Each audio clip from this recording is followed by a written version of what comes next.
すっごい寒いです。今マイナス11度です。ちょっと鼻毛も凍りそうなんですけど。1日目はニューヨークに夜に到着で、ブロードウェイのど真ん中のホテルだということで喜んでいたら、翌朝から大雪が降り始めました。この雪の中を地下鉄を使ってとりあえずセントラルパークまで行ってみようと思います。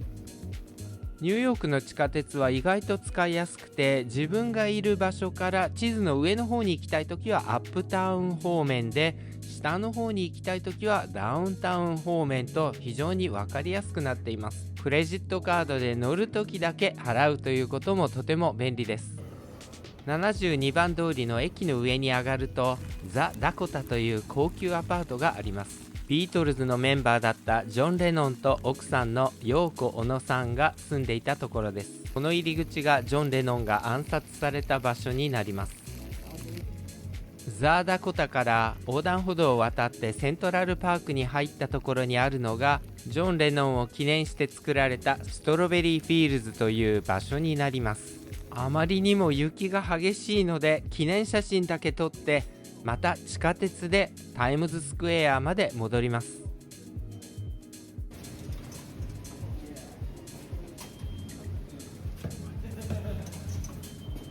地下鉄は危ないという印象がありますが、自分が行った時は普通でした。ジョーンズピッツェリアは入り口は大したことないんですけれども、中に入ると非常に広くて、実は昔教会だったところなんです。ピザのレストランの場所を探していた人がここに来て、天井のステンドグラスを見た時に、あれはピザではないか、これも神のお告げじゃということで、ここにピザ屋さんをオープンしました。酸味が効いたトマトソースのとても美味しいピザでした。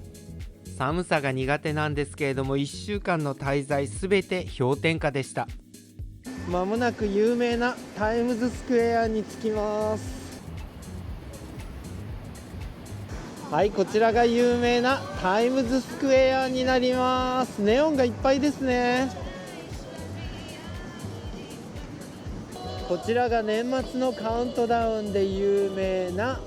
ボールが落ちてくるところになります。ゴリラさんとかマリオとかいるんですけれども、その人たちと写真撮るとお金取られるので、ちょっと逃げましょう。この人たちもお金取りますね。知らないふりしましょう。ちょっと今エルモの人にニーハオと言われてしまいました。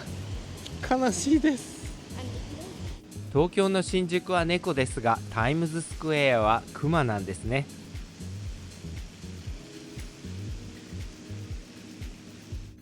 さて、街の中の街と呼ばれるたくさんの建物が集まったロックフェラーセンターに行ってみたいと思います。ニューヨークで展望台に行くのは実は今回が初めてです。後でご紹介するスカイリフトの件も買いました。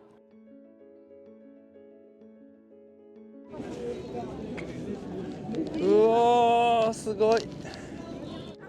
展望台なんですけど、そんなに混んでません。昔よくテレビであったアメリカ横断ウルトラクイズに出てくる風景と同じですね。ちょっと感動してしまいました。左側のメットライフと書いてあるビルが昔のパンナムビルで、よくアメリカ横断ウルトラクイズの決勝で使われたところです。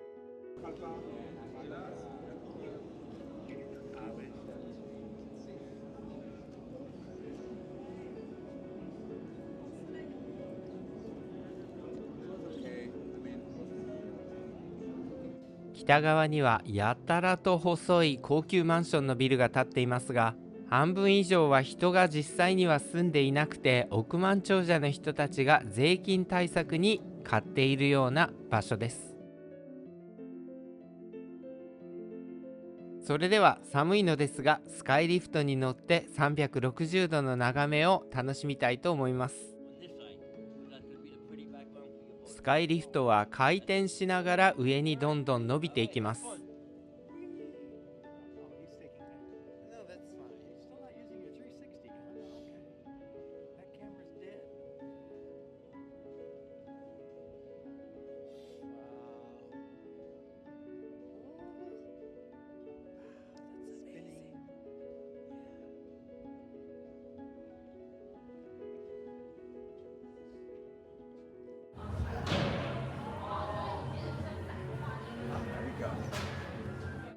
冬のロックフェラーセンターといえばこの有名なスケートリンクですね。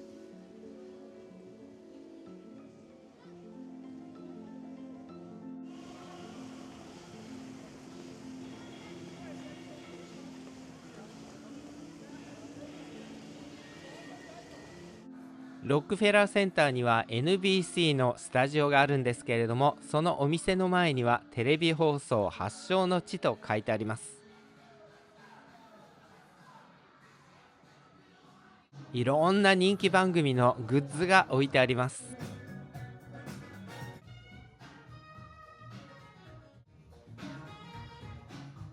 自分たちが通りかかった時はレイトナイトウィズ・セスマイヤーズという番組の収録前だったので、先ほどのお店のカウンターに行ってスタンバイのカードをいただきました。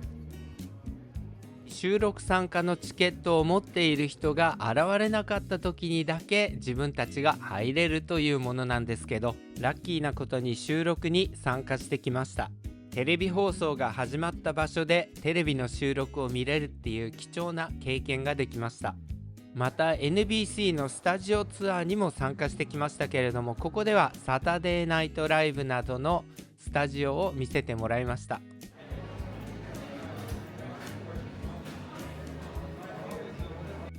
なんと懐かしいモンチッチがあります。ロックフェラーセンターにはテレビが始まる前はたくさんのラジオ局が集まっていたので、ラジオシティと呼ばれていました。そのコンサートホールであるラジオシティミュージックホールのツアーもあり、動画は撮れないんですけれども写真は OK ということでかなり楽しめました。実際見るとその大きさに圧倒されてしまいます。ツアーでは VIP ルームなんかも見せてくれて、ここに来た人たちのサインブックもありました。こちらは歌手俳優のハリー・スタイルズのもので、こちらはトニー・ベネットさんとレイディー・ガガさんのものです。このダイニングテーブルにはオズの魔法使いのジュリー・ガーランドも座ってたんですね。専属ダンサーとの記念撮影もあります。すごいなんか流氷の世界っていう感じですかね、これは。リトルアイランドは文字通り小さな島なんですけれども、132個のコンクリートのチューリップを突き刺してできた島と言われますが、なんとなくハイヒールという感じがします。一番高いところに行くと眺めも良くて、自由の女神も遠くに見えます。今回は寒くてもう船なんかに乗ってられないので、自由の女神はもうここから見て終わりです。エッジと呼ばれる展望台も見えてます。エンパイアステートビルも見えてます。地下鉄の駅からリトルアイランドに行く途中にあるのがチェルシーマーケットです。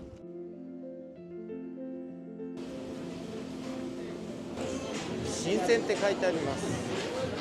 今回は寒くて15分以上外にいられないので、このマーケットの中を歩きながらリトルアイランドに行けたのは本当に助かりました。朝まで行こうぜというバーが気になります。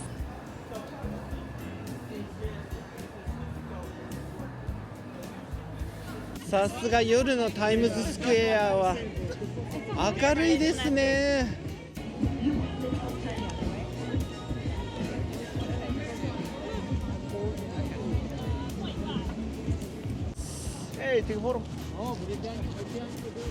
無視しました。それではニューヨークでただ一つの床がゆっくり回転する展望レストランザ・ビューへ行ってみましょう。ここではトイレに行って帰ってきたら、さっきの場所に自分のテーブルがなくてずいぶん先に動いていたということもあります。回転レストランっていうと回転寿司みたいな感じでなんかあんまり美味しくなさそうっていう感じがするんですけれども、ここのレストランのオーナーはミシュランの星を持つレストランも経営しているので、味はバッチリです。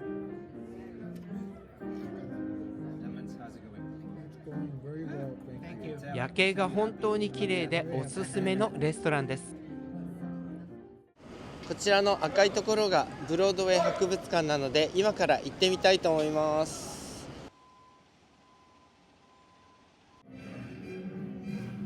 ここの博物館にはブロードウェイのステージで実際に使用された衣装や小道具などが置いてあって、ミュージカル好きの人にはたまらない場所だと思います。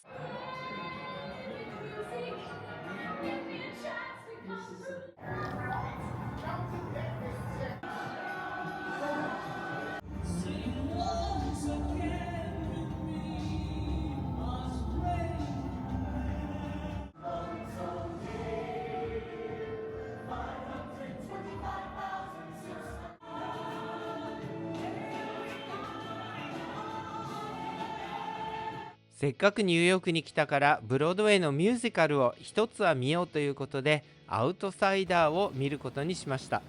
アウトサイダーは1983年にフランシス・フォード・コッポラ監督が作った映画が日本でも公開されました。ですから映画を見ていればこのミュージカルは英語がわからなくても楽しむことができます。女優のアンジェリーナ・ジョリーがプロデュースするこのミュージカルは、少年たちが喧嘩をするシーンで舞台の上で本物の土砂降りの雨を降らせるというすっごい設定になっています。ストーリーも感動ものなのでぜひおすすめのミュージカルです。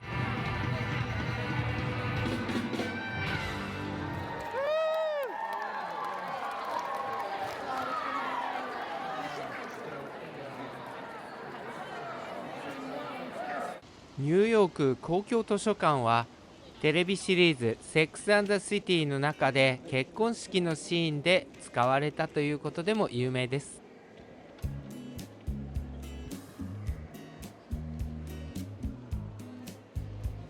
図書館なのに美術館のような美しさです。そしてセックス・アンド・ザ・シティのロケ地といえば、こちら64のペリーストリートがセックス・アンド・ザ・シティのキャリー・ブラッドショーのアパートになります。お隣の66ペリーストリートがシーズン456で出てきたキャリー・ブラッドショーの家になります。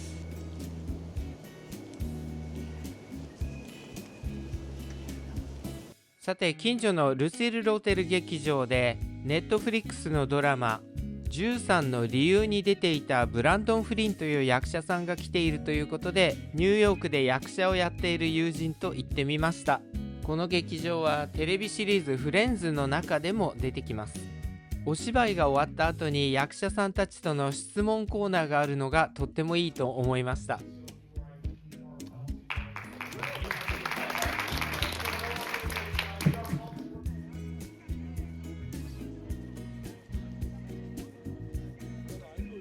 テレビ番組サタデーナイトライブのステージはこちらがモデルになっています。さて、見どころが多いグランドセントラルターミナルなんですけれども、今回はツアーを撮る時間がなかったので、とりあえずコンコースの有名な星座が書いてある天井と有名な時計を見てきました。はい、今回も最後までご覧いただきありがとうございました。よろしければいいねマークのクリックとチャンネル登録もお願いいたします。それではまた次回まで。さよなら。